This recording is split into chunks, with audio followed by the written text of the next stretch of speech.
Well, hey, this is the Good Dr. Glenn, and I am here with my partner and my friend, Yoav Ezer, also known as the Joint Venture Machine. How are you, Yoav? I'm doing very well, thank you. Are you happy with your new nickname? Yes, it's a wonderful nickname. Thank you. If you could get me a mug with the name, that would be the best. Don't joke with me, I will. We want to talk today about how to approach and pitch joint venture partners for maximum impact, how to get the most bang for your buck. Just to remind you specifically about what we've already covered, we talked about building your list and promoting your products with joint ventures and why it was such a good model. We talked about how to combine joint ventures with surveys and marketing research to create products that are extraordinarily likely to sell, and how to find hundreds of suitable JV partners in your market. What we'll talk about today is how to get on a joint venture partner's radar, how to get her to trust and like you, and how to build up to a big promotion.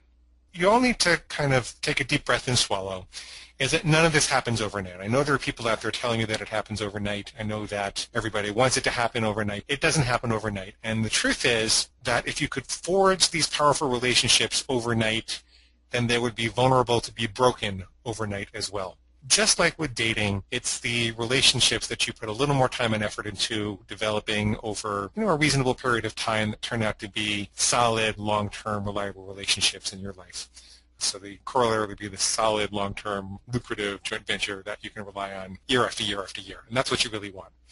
And you got to go through the phases. You got to get them to know you, you got to get them to like you, and you got to get them to trust you. So what do we mean by giving it a little bit of time? A month is a reasonable time to make a significant effort and start to see some results. Not overnight, but in a month, I think that's a pretty reliable way to look at it. And I think that's actually good news. I think your competitors who are out there looking for joint ventures will think that it's bad news, which is even better news for you because you're going to be the ones that have the persistence and fortitude to court those relationships over the course of a month or more and make it happen. Just to add to that, some relationships might take more time to create, and there's nothing wrong with it. If it takes you a couple of months or half a year to create a solid relationship with an influential person in your market, it's definitely worth it. I think it took us 8 months to get Stephen Covey to work with us, so that was most certainly worth it, even just for the endorsement. Yeah. How do you get on your partner's radar? How do you get them to know you? You mentioned getting them to know you as the first phase, so how do you get your partner to know you? The best way to do that is to ask the joint venture machine, Mr. Yoav Ezer, to tell us why. And I'll be happy to. You start by hanging out where they hang out.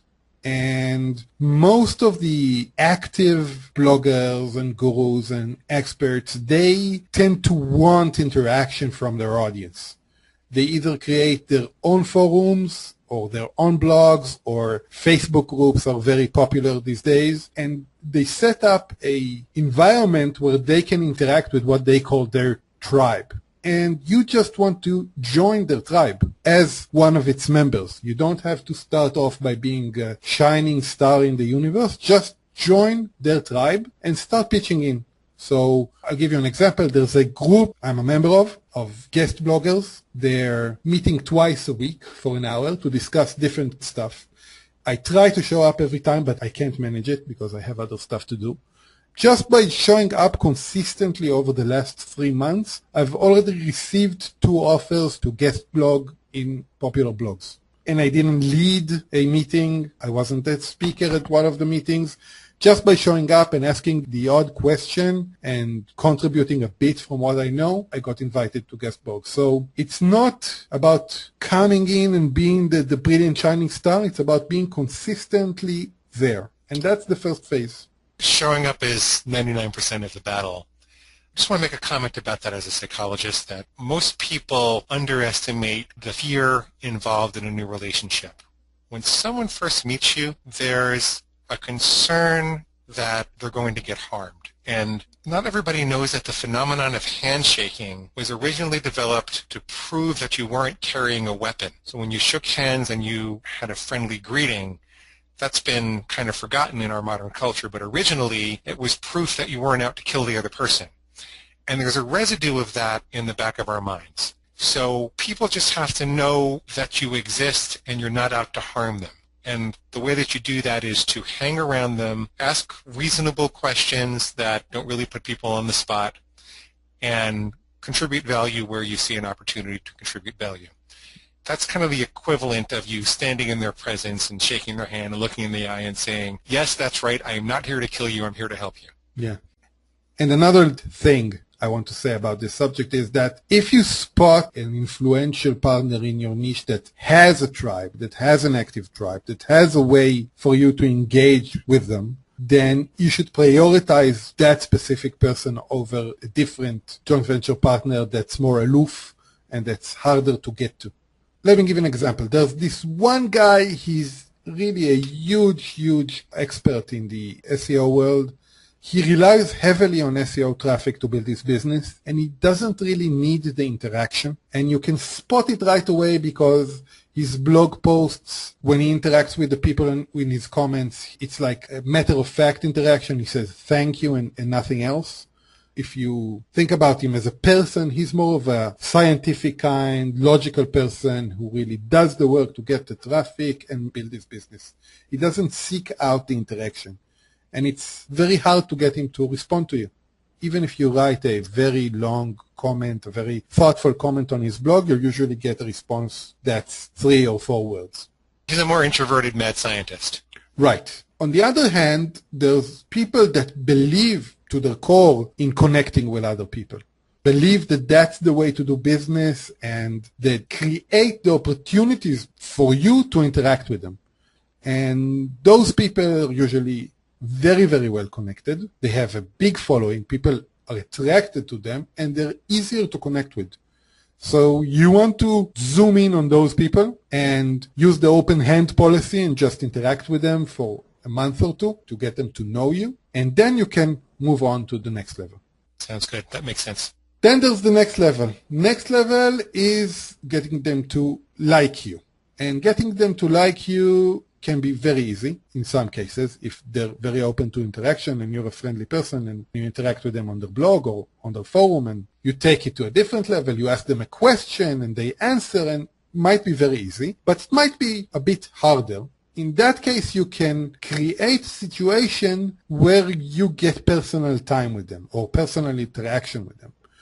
Buying one of their products is a very good way to get on the radar and to get them to like you, because when you get down to it, we're all in this for the business and we want to make sales. That's a big part of what we do, and the customer is always welcome in our business. And when you buy a product from me, then you make me happy and I'll be much more inclined to interact with you. So buying one of my products brings you closer to the JV partner. You can get even closer to the partner by giving them a recommendation. Everyone wants to get a recommendation. If you give them a testimonial, if you send them a glowing email saying how much you like their product, you'll probably get another foot in the door. If they then ask you to use that recommendation, to use that email as a testimonial, then you're really on the next level of your relationship. Can I say a few things about this? Sure. It's all very true. It goes way beyond the fact that money makes me happy that I like to have another customer. I get pitched a lot. I mean, a lot. And what someone who has actually bought my product and said something very specific about it, like maybe I can tell that they really watched the video in module number 6 and they had a couple of questions about it, and this specific thing was helpful and that specific thing was helpful and this other thing was confusing, it tells me that, first of all, they're willing to pay the price of admission. I always remember this video that I saw in health class, which was trying to teach us how to ask girls out. And there was this guy that was just like standing in front of the school saying, want to go out tonight? Want to go out tonight? Want to go out tonight? Want to go out tonight? And there was no personal connection in that relationship. And so what that tells me is you've taken the time and been willing to invest some time and energy and a little bit of money into choosing me as a potential partner.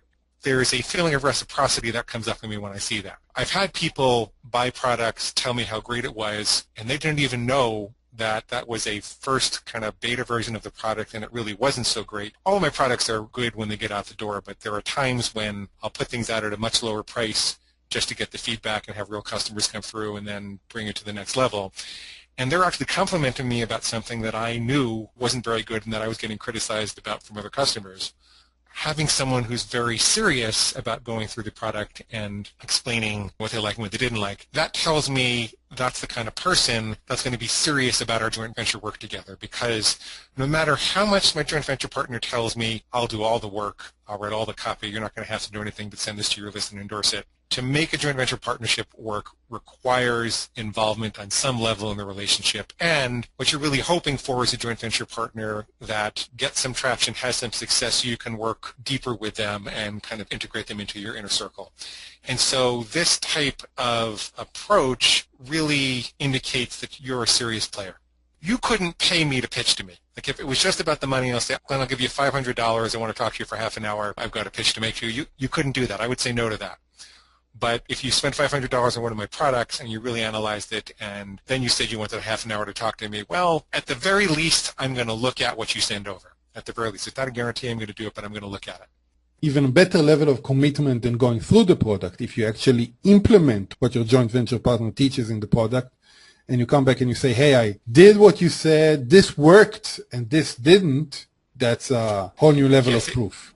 If you present a case study and said, like, you could even put this on your blog if you want, like, why wouldn't I put that on my blog? If it was, you implemented my methods and you got some success, and you showed that success with warts and all, so it made it very real to people, and they knew what worked and what didn't and where you were confused, why wouldn't I do that? What this all means is you need to rely on some of the things we talked about in the earlier trainings of really taking the time to rank order the partners you want to go after and really know where you want to spend your energy. This is an 80-20 endeavor because you want to spend a lot of energy going after a small number of partners that you really, really want to work with. That's where you're going to get a much bigger bang for the buck. It's not like the cold calling philosophy where you're going to make 100 calls and get 5 people to work with you, and it doesn't really matter which 5.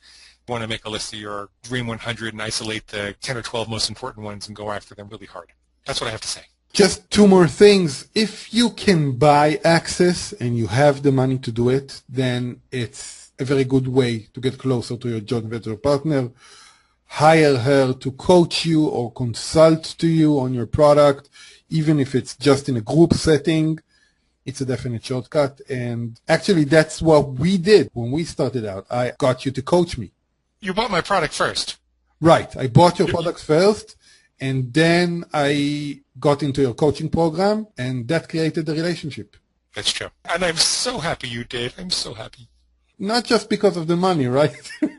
Not just because of the money, no. It's been a really nice friendship.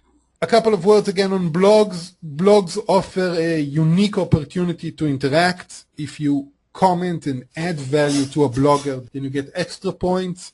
And if you use honest flattery, that's the best way to get a blogger to like you, and you have to be honest. I can't stress this enough.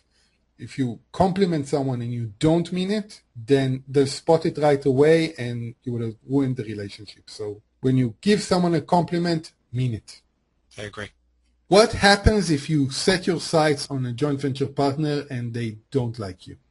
Well, you have everybody likes you, don't they? No, not everybody likes me. And everyone at some point says something or does something that doesn't resonate well with the other party. Sometimes there's a mismatch in the type of person, and you just can't get along with a potential joint venture partner, and that's not a bad thing at all. You want to know why? Of course I do. Because you want to work with joint venture partners that like you. It makes for a much better partnership, a much more productive partnership. Even if they've got a huge audience and they can be a big leverage to your business, if you don't get along with them, if you find it difficult to work with them, then you should go on to the next partner. And that's why we made the training about how to find joint venture partners. When I was a couples therapist, I used to tell couples it's a good thing they're attracted to each other. Because if a couple doesn't have that initial attraction, there are so many times over the course of a marriage that they just naturally want to kill each other. And if they don't have that initial attraction, it's hard to find something to draw upon to remember the love in the relationship. And I think that in business, you have to look forward to talking to your partner. You have to really enjoy the time that you spend with them. You have to want to see them as a friend and get up in the morning on Mondays and look at your calendar and see a bunch of meetings with people that you really look forward to working with. There are going to be problems. No matter what you do, there are going to be problems in business. There are going to be things that take longer than you expect. There are going to be things that don't work. There are going to be things that work really well. No matter how well you try to plan planet. There are always going to be problems. And what will get you through is liking the other person, having that real camaraderie and feeling simpatico and like you're kind of after the same mission, at least to a certain extent. And let's face it, if we wanted to work with people we don't like, we could have gotten a corporate job and had a boss and coworkers that we can't select. So one of the big benefits of having a business is that you can select the people you work with, and that's just not worth it working with people you don't like. Yeah, if you're going to do that, you might as well get a job picking up after the elephants in the circus. You might have liked that, wouldn't you? Okay, let's go on. Right. Once you get a person to like you, you don't want to remain in the friend zone for too long. Because if you remain in the friend zone for half a year, then nothing will happen. You become this friend that hangs around and you do nothing with. So you want to pitch your initial date, and that would be an information sharing offer. If it's a blog, offer to do a guest post. If they have a list, ask them if they can interview you about the topic you're an expert in. Contribute content, interview them. Whatever you do, make the first step towards creating a business relationship. Once you do that, then do that repeatedly until you create value for them. And that's an important point. Or if you convince your partner that you can help them, you offer to write a blog post, a guest post. The first guest post is fine, and do another guest post and another guest post until you create a successful guest post. One that goes viral, gets them a lot of link, gets them a lot of traffic. And that's the point where your relationship turns from a normal relationship into a good relationship, a valuable business relationship. I just wanted to say that writing a guest blog is one of the best things you can do, but it's not the only thing you can do. I've had people who got into my inner circle by noticing holes in my operations, and like they were really good at systems and documentation, and they said, hey, I think I can fix this for you, and it took a couple hours, and they wrote up something, and they told me how to implement it, and that was really helpful. There are people that might be good at customer service and offer to do a little work for them at a very low cost or for free or something like that. Some people might be good at product development. There are all sorts of things that are required in a business, and all you need to do is kind of look and figure out what your skills are and how you can help them. Running a business is kind of a madhouse. There is so much that goes on, and you're juggling so many hats and so many balls, and there's so many fires to put out that nothing is really optimized the way that it should be. You kind of focus on one thing a week or one thing a month or one thing a quarter to make it better, but there are all these things that are under-optimized. And if you have skills in any of those areas, then offer to help. And if you do a good job, you'll get to be important to that person, and they'll naturally want to try to help you. So not just writing, all kinds of other things. I totally agree, but you need to remember to get the partner to know you first. You can't come out of the blue and offer to improve their SEO. No serious business owner would take you up on that offer. Right. If they don't know you. Yes. Cool. That's very cool. Okay, let's move on. The last thing I want to remind you before we go on is that building your list is just as important as promoting your product. I know we've said it repeatedly, but it's worth mentioning again. If you take the time to build your opt-in page and bit of your follow-up sequence, then getting people into your list can be just as good as a product promotion. So you might have to do a little bit of work to build your funnel, but then all those information sharing joint ventures are just as good as product promotions. And they're much easier to get, so that's a point I wanted to reiterate. Very good. That's our training for today. I want to remind you that if you think, and I think that you should think, that joint ventures should be a viable channel in your business, it might even be the only channel that helps you get started, then you should be very seriously considering our comprehensive training below. And in the comprehensive training, we will talk about 4 more ways to approach a potential partner, one which is almost 100% guaranteed to work, another that has about an 80% uptake rate, and another that will get you instant credibility in your market so that the gurus and experts recognize you as one of their own. We'll talk about obliterating your fear of rejection. We'll help you make sure that you are ready to pitch so you don't go off half-cocked, and much, much more.